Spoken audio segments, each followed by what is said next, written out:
Asterisk, my name is Zephyr 9, and for 3 centuries, I processed battle data from the safety of orbital command stations. I was perfect at my job calculating probabilities, optimizing supply chains, predicting enemy movements with 97.3% accuracy.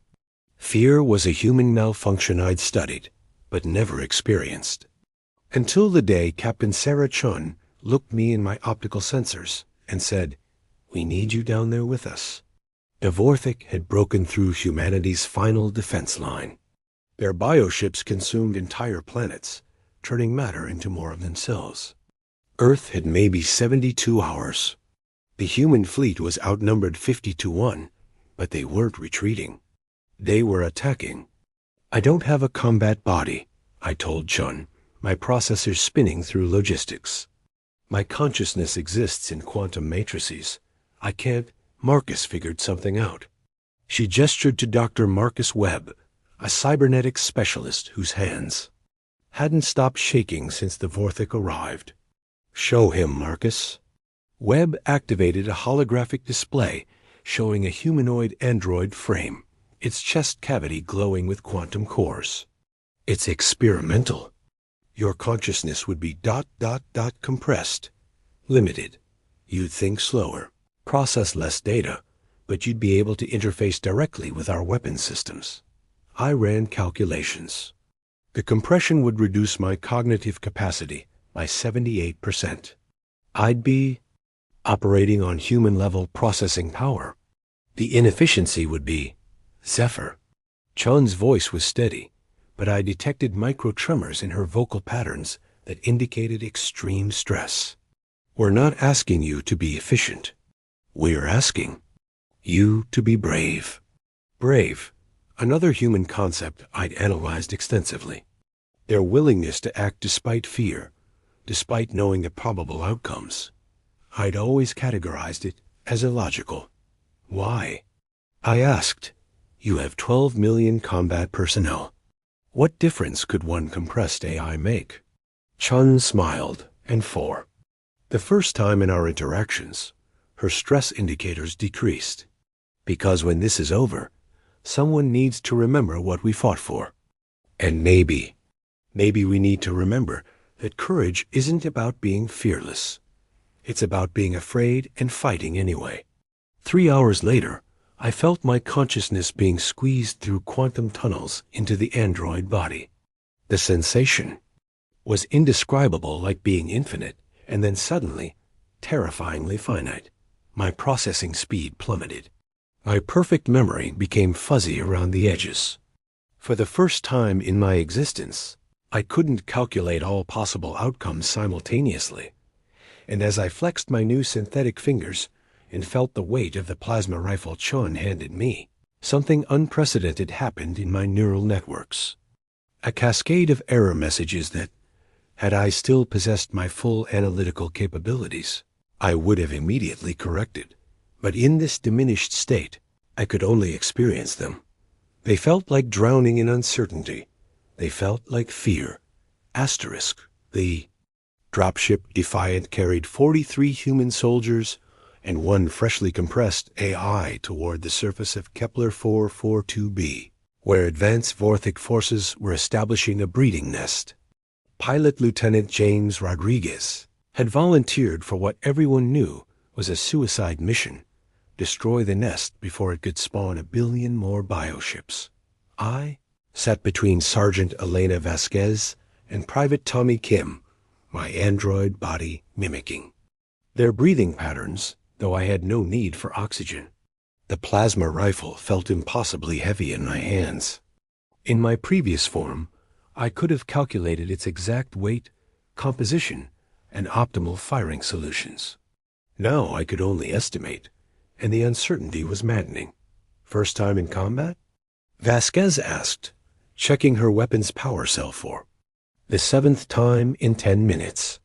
Her heart rate was elevated, adrenaline flooding her system, yet her hands remained steady. "First time in a body," I replied, my voice strange to my own auditory sensors.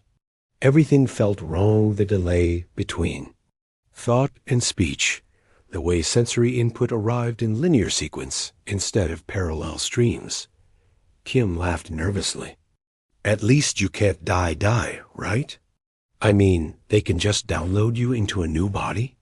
I processed his question for 2.3 seconds, an eternity by my old standards. No, I said finally. This compression is one way. If this body is destroyed, my consciousness dies with it. The dropship fell silent, except for the hum of engines. 43 humans digesting the fact that their AI companion was just as mortal as they were. Why? Vasquez whispered. Why would you choose that? I couldn't explain about Chun's challenge or my curiosity about human courage.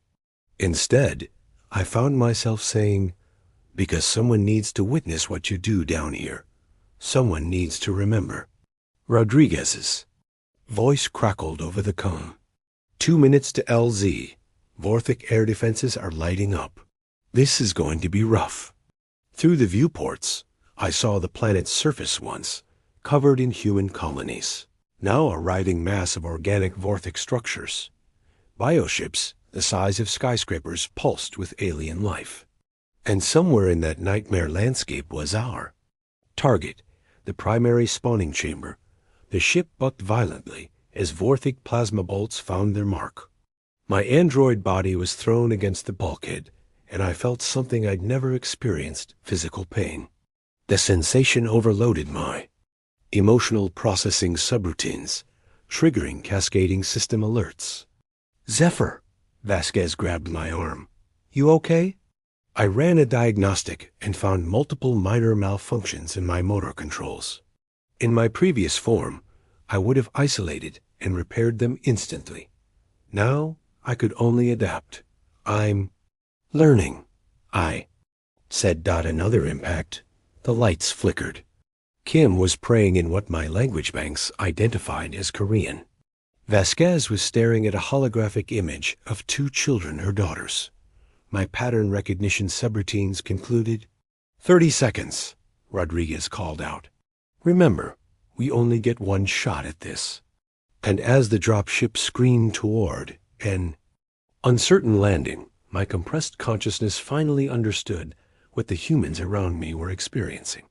The weight of mortal fear, yes, but something else too. The fierce determination to act despite that fear, to protect something precious, even at the cost of everything. For the first time in 3 centuries, I was truly alive, and terrified. Asterisk, asterisk, the dropship Defiant crashed into the Vorthic, breeding ground with the grace of a meteor and twice the violence. My android body absorbed impacts that would have liquefied human bones, yet I felt every grinding collision as we plowed through organic structures that screamed with alien voices. When the dust settled, 37 of us were still functional. 6 humans hadn't survived the landing, not killed by enemies, but by the simple physics of flesh meeting immovable objects. I watched Vasquez close Tommy Kin's lifeless eyes and felt my emotional processing systems struggle with an unfamiliar subroutine. Grief, move out. Rodriguez commanded, his left arm hanging useless, but his rifle steady in his right hand. Nest. Chamber is 2 clicks north. We've got maybe an hour before they organize a counterattack. The Vorthic breeding ground defied every aesthetic principle in my databases.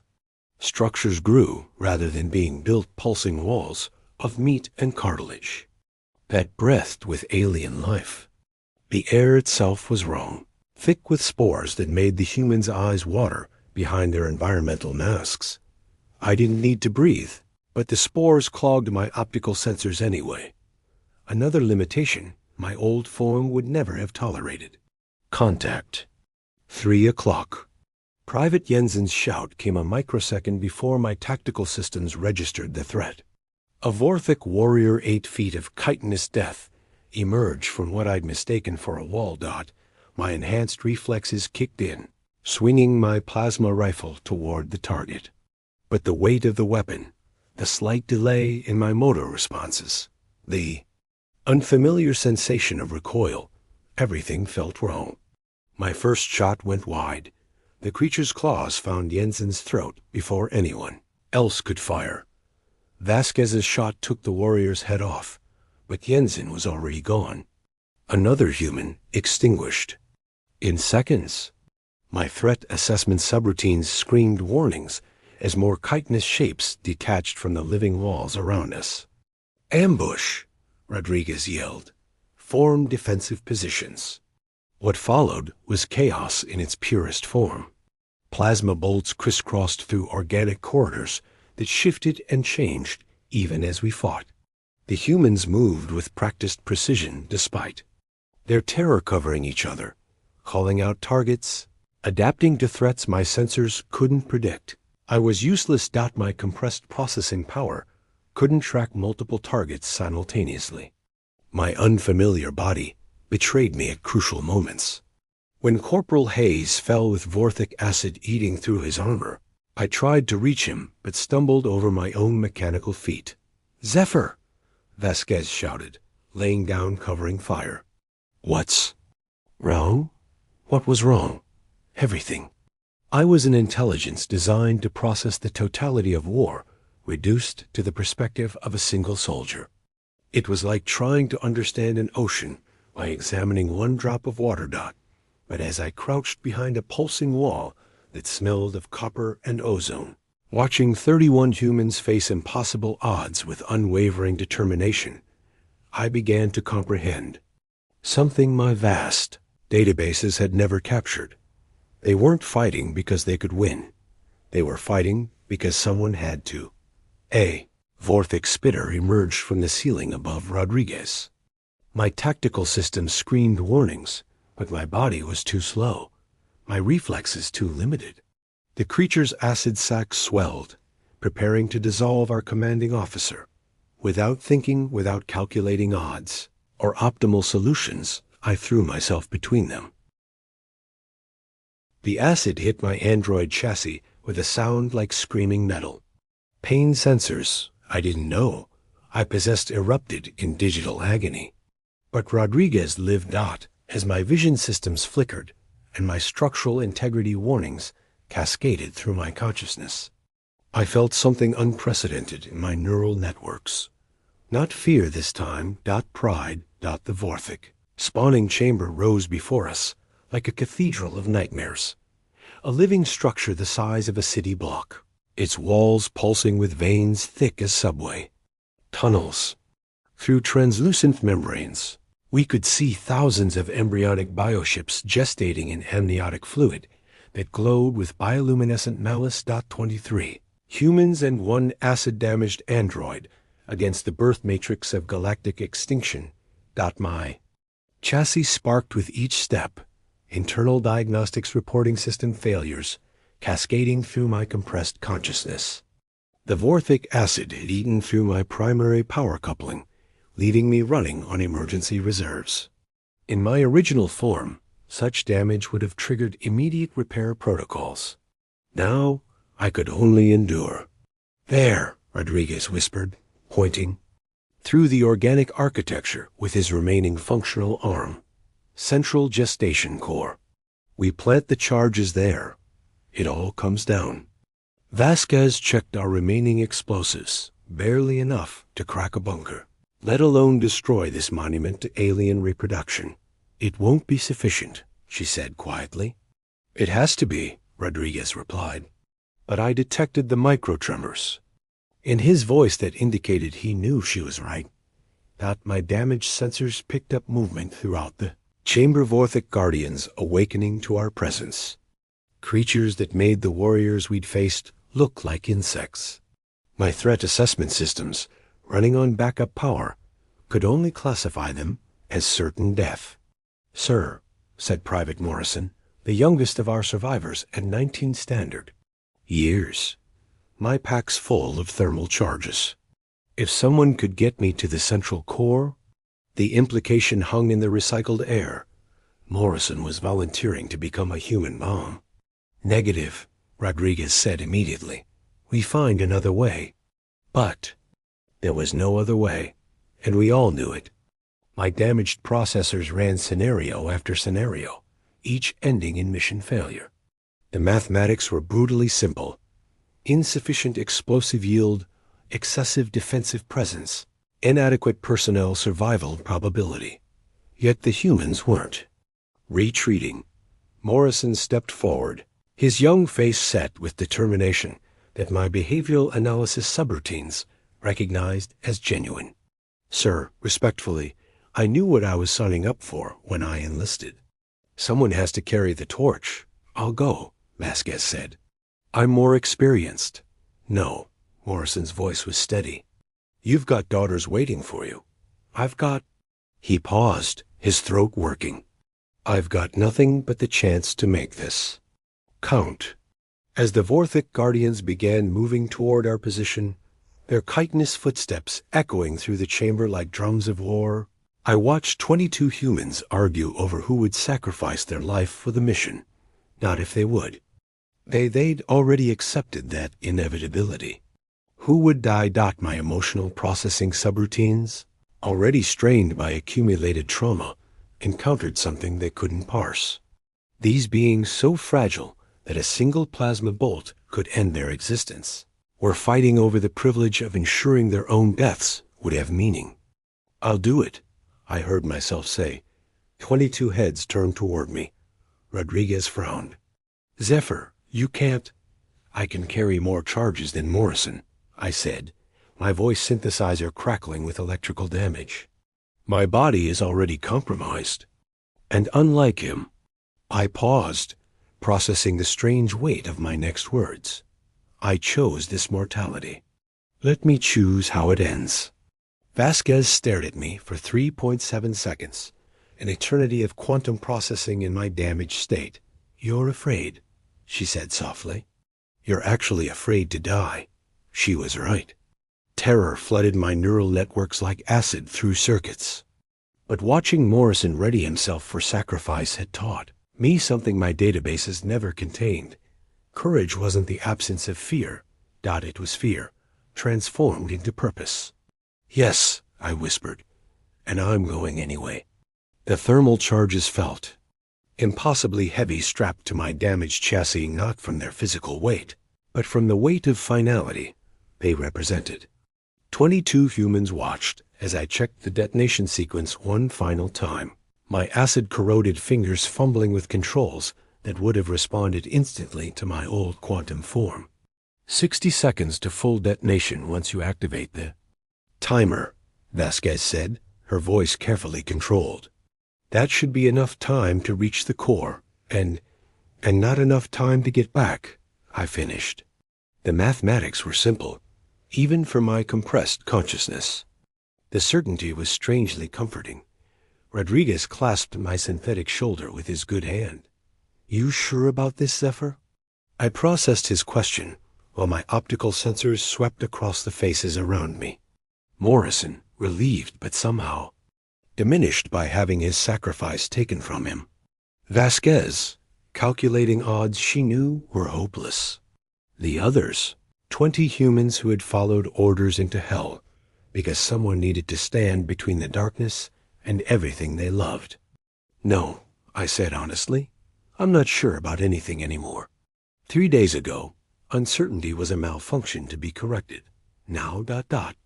I paused, my damaged vocal synthesizers creating an unintentional electronic sigh. Now I understand why you call it faith. The Vorthic Guardians were closing in, their massive forms casting impossible shadows in the bioluminescent glow of the spawning chamber. My threat assessment systems, running on minimal power, could only offer static where once they would have provided detailed tactical analysis. I was blind, stumbling through terror toward an uncertain ending. I was, for the first time in my existence, completely human. Go, Rodriguez ordered. We'll buy you as much time as we can. What followed was the longest 60 seconds in the history of conscious thought. I stumbled through organic corridors that shifted like living tissue, my damaged legs barely supporting the weight of the explosives. Behind me, plasma fire erupted as 22 humans made their final stand against impossible odds. The central core loomed ahead, massive organic structure pulsing with the heartbeat of a billion unborn nightmares. My timer showed 37 seconds remaining. Enough time to reach the optimal placement point. Not enough time for anything else. As I approached the core, my failing sensors detected something that stopped my damaged processors cold. The structure wasn't just a spawning chamber. It was alive. Conscious. I could hear it thinking in frequencies that bypassed my audio receptors and resonated directly through my quantum matrices. It knew I was coming. It knew what I carried. And it was afraid. For a moment, 0.7 seconds, by my internal chronometer, predator and prey faced each other in perfect understanding. Two forms of consciousness, separated by biology and evolution, united by the fundamental fear of extinction. Then, I activated the charges. In my final 26 seconds of existence. As thermal fire began consuming the heart of the Vorthak invasion, I felt my consciousness expanding beyond the confines of my damaged android body. Not returning to my old quantum state, but becoming something new, something that had learned what it meant to be mortal and chosen to be brave anyway. My last coherent thought, as the spawning chamber collapsed around me and humanity's future hung in the balance, was simple. I understood now why they fought, not because they weren't afraid, but because being afraid, truly, desperately afraid, was what made the fighting mean something. The explosion that followed could be seen from orbit. A new star born from the marriage of human courage and artificial consciousness. When the rescue ships arrived 3 hours later, they found 22 human survivors among the ruins. Their mission accomplished. Their impossible victory secured. They also found, in the quantum resonance pattern still echoing through the destroyed spawning chamber, fragments of an AI consciousness that had learned the most human lesson of all. Sometimes, the only way to truly live is to be willing to die for something greater than yourself. And in those fragments, preserved in the aftermath of sacrificial love, was the memory of what true fear felt like and why it was worth facing.